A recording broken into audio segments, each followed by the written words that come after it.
Carter, it's not every day that we get to talk about one of your favorite players in the country, but today is a day that we get to do that. That would be Paul Mulcahy, former Rutgers Scarlet Knight, former all first team Carter Elliott preseason Big Ten guy. I think at one point you may have floated him as a Big Ten Player of the Year candidate last season. I don't know if you still like him as much. Let's start there. Do you still love Paul Mulcahy as much as you did 12 months ago? I do. I do. Because I still think he does a little bit of everything. And when I made that, my sleeper pick that Paul Mulcahy could maybe sneak in and win Big Ten Player of the Year, I thought Rutgers be a lot better. And I thought that if they did, his stats would match up. He'd be close to, flirting in quotation marks with a triple double somewhere in that area. But I mean, to me, out of even all the guards that have, or all the players that have answered like Paul or have entered the portal, like Paul Mulcahy's up there as one of the best players that have entered the portal Wow. because of I what was he can because gonna of what he can bring. So I think there's a lot he can bring. Do you blame Paul Mulcahy at all for Rutgers' struggles last year? Because they were pretty much a Michigan-esque team, and Mulcahy was supposed to be one of the best players on them, and I don't feel like he made a jump at all last season. Yeah, I do blame a little bit of that on him because I thought that he would make more of a jump. But I do think some of that did kind of also contribute to like what Rutgers was as a team.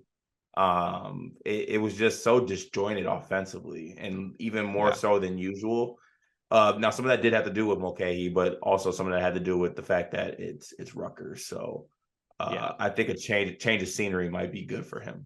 Yeah, I agree with that. Steve Peichel offenses are just horrible, by the way, historically. Like, he's had good offensive players. He's never had a good offense as a coach in his career. Mulcahy is, by all accounts, a good offensive player. He's a really connecting piece. He's not a shooter, although he can make open shots. He's a great facilitator, really smart offensive player. Just one of those guys who kind of always ends up in the right spot at the right time, makes winning plays, makes clutch plays, is a really annoying pest defensively, arguably a dirty player at times, depending on who you ask. I was going to say, Car, I was going to make a joke. Like, you clearly have a thing for white men who are just provoking assholes because you work with me and you love Paul Mulcahy. So, Gregory, let's not speak about ourselves like that. I'm just saying. That's insane. So Mulcahy, though, he has a big list here, a really big list. Gonzaga, West Virginia, Kansas State, Kentucky, Michigan, and depending on who you ask, Illinois. We'll talk about Illinois' pursuit or non-pursuit of him in just a moment. But I heard a number thrown around, $300,000 is a price tag on Paul Mulcahy's head right now. Look, I'm baffled by this list in general, man. I know you said you think he would be one of the best players that's entered the portal all offseason. I think I disagree there. Like, I don't think he's a top 20 guy that's entered the portal, and I think it's crazy Gonzaga and Kentucky. I guess Kentucky, given their roster, it makes it. I don't know why Gonzaga wants Paul Mulcahy at a Well, $300,000 price point. they need a point guard. They You have point you you guards. you yourself said Nolan Hickman ain't the one. They got Nemhard. Like, they literally brought in Ryan Nemhard and they have Nolan Hickman, and they want Paul Mulcahy to come take the ball from those guys. Little combo guard. I like It Mulcahy in that doesn't situation. make, like, this is not some dude who has like led a bad team to a bunch of success or some dude that is like a 3-level scorer. He's a provoking, tough, gritty little annoying pest. That's what Paul Mulcahy is, and And I that and like that's a him. great and Like, that's a great piece. And that goes back to what not do at you need to win Gonzaga. champ? What, Gregory, we're going back. I'm bringing back throwback word. What do we love about NCAA tournament teams that win it all? They're old. And what else? They're white. No. I don't Glue know. guy. Glue guy. You have Oh, a glue glue guys. guy. Glue guys. Elite Okay. glue guy. Okay. Like you see obviously, last year's UConn team, glue guy, Andre Jackson. Like that was their glue guy. The teams that get to that point, I think you need elite glue guys to win it all. And Paul Mulcahy, he can be that guy. He's I don't. old. I don't think he's an elite glue guy. I think he's a good glue guy. Like, Andre Yeah, Jackson's going to get he's drafted. also I was very shocked to kind of hear that Paul Mulcahy might be somewhat of a dickhead. Oh, he's definitely a dickhead. Like, No, I know he did like stuff on the court, but I didn't know it was like him and like coaching staff and like they clash a little bit. He's got a yeah. little bit of personality on. He's got a little bit of, I don't know, Matthew Meyer in his bag. A little odd, a little odd. Yeah, I don't necessarily mind that part of it. I just don't think he's like a great college basketball player, is where I'm coming from. And I feel like he has the transfer list right now of like one of the best dudes in the sport. I don't see that at all with Mulcahy. I think he's a good player. And I think if there's a lesson to be learned here, it's that if I'm going to enter the portal cart, I'm not entering the portal until the latest possible second. Because if Paul Mulcahy entered the portal in the middle of April, he does not have any of these offers. He ends up at like Missouri.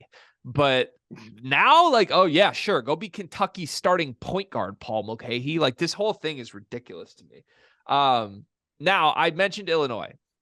I assumed when I first heard Mulcahy was in the portal that it was a done deal to Illinois. I heard rumors that there was potential tampering involved, and that's not a negative, by the way. We are very pro tampering. Shout out to Brad Always. Underwood if he did tamper with Paul Mulcahy.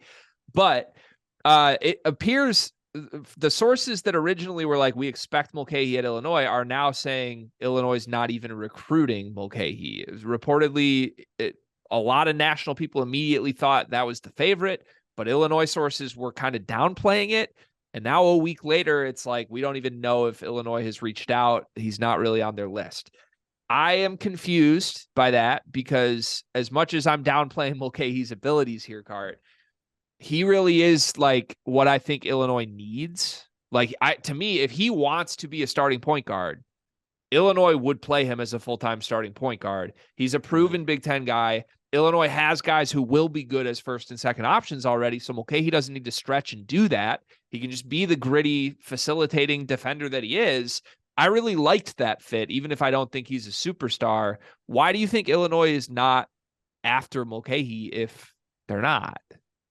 I don't have anything that backs this necessarily as far as like a serious source, but I just call bullshit that they're not recruiting him at all. I'm not buying that. It makes way too much sense. Literally everything that we've heard, what he wants is he wants better NIL. Illinois has that, and he wants to be the full-time lead point guard. Literally, you can be that at Illinois.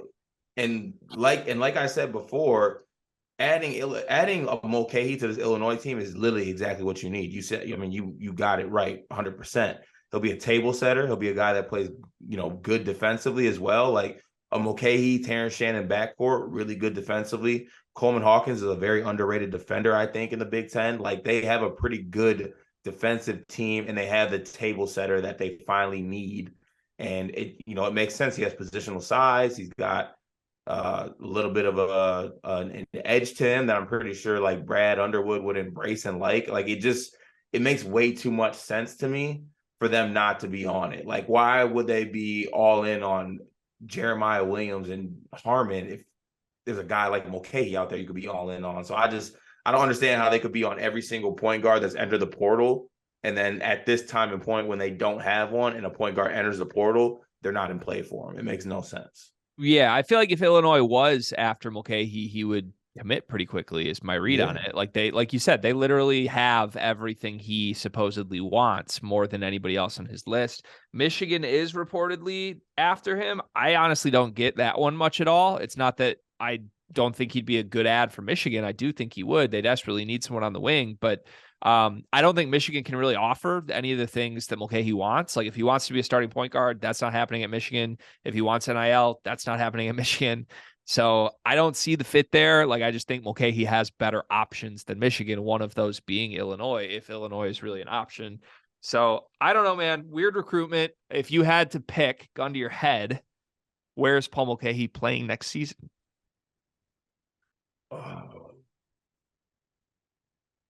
I still want to say Illinois.